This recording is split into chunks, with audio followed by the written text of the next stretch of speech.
Senhora Presidente, Senhora Diretora-Geral e demais pessoas que acompanham,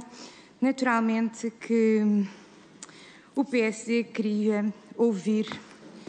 e terá havido seguramente aqui algum ruído na comunicação. O PSD queria ouvir não a Direção-Geral de Saúde, embora agradecendo desde já penhoradamente à Senhora Diretora-Geral de Saúde a sua disponibilidade, e é sempre um gosto ouvi-la e conversar consigo sobre estas questões, mas sim o grupo de epidemiologia e o grupo de peritos que assistia, nomeadamente às reuniões que eram feitas no Infarmed, e o objetivo da Assembleia da República, isso foi muito falado, foi replicar aqui aquilo que o Governo não quis então fazer relativamente à obrigatoriedade, ao término da obrigatoriedade do uso de máscaras. A lei que está em vigor termina no próximo dia 12 de setembro e, naturalmente, aquilo que vai acontecer e suceder é que, portanto, essa obrigatoriedade com força obrigatória, geral e universal,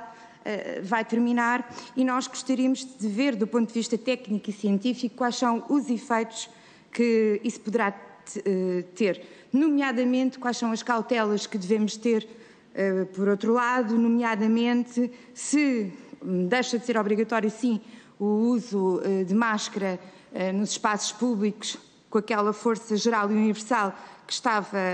adstrita, mas quais são as eventuais condições em que ela deve ser mantida para que possa servir como uma força de controle da pandemia. E também queríamos saber se, porque isto é apenas uma dúvida técnica somente, que temos a consciência que a vacinação, de facto, ofereceu-nos uma diminuição da severidade da doença. Não, e já sabemos todos disso, a vacinação não é eficaz na transmissão da doença. E aquilo que temos verificado também é que a transmissão da doença e a reinfecção, a infecção da doença está a ocorrer em pessoas vacinadas e, portanto, até que ponto isto é apenas uma pergunta, em determinados aglomerados é que a não obrigatoriedade de uso de máscara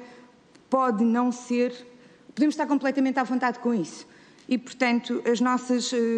questões prendem-se com esta caída, peço perdão pela palavra da lei, no dia 12 de setembro. O que é que nós podemos esperar do que vai acontecer a partir daí e quais são as cautelas adicionais que devemos ter para controlar a pandemia? O PSD já disse que sobre esta lei em específico, portanto, haveria aqui que a Assembleia da República, muito rapidamente, haveria que ter uma iniciativa semelhante à que teve para que esta lei pudesse continuar a funcionar. Não vamos fazer, mas também não deixaremos de fazer o acompanhamento natural que esta situação, que é uma nova situação de desconfinamento, não deixaremos de fazer este acompanhamento e perceber que outra fase é que vem aí, que riscos e que implicações é que teremos que lidar para, se for caso disso, o PSD agir. E, portanto, eram estas as nossas considerações e as nossas perguntas. Eu não queria lembrar, mas tenho que lembrar, e por isso é que nós gostaríamos muito de ouvir a ciência, porque nestas questões a ciência falará sempre mais alto e ajudará sempre a que se tomem decisões políticas mais fundamentadas e mais seguras, porque no início da pandemia, quando havia um desconhecimento geral, as máscaras na altura também não serviriam para nada e davam uma falsa sensação de segurança. E nós não queremos voltar a repetir estes erros e, portanto, a nossa diligência em ouvir os inúmeros peritos que estudaram durante estes longos meses a pandemia e esta novidade que foi a pandemia. E, portanto, são este conjunto de interrogações que deixo aqui, sendo que seria, de facto,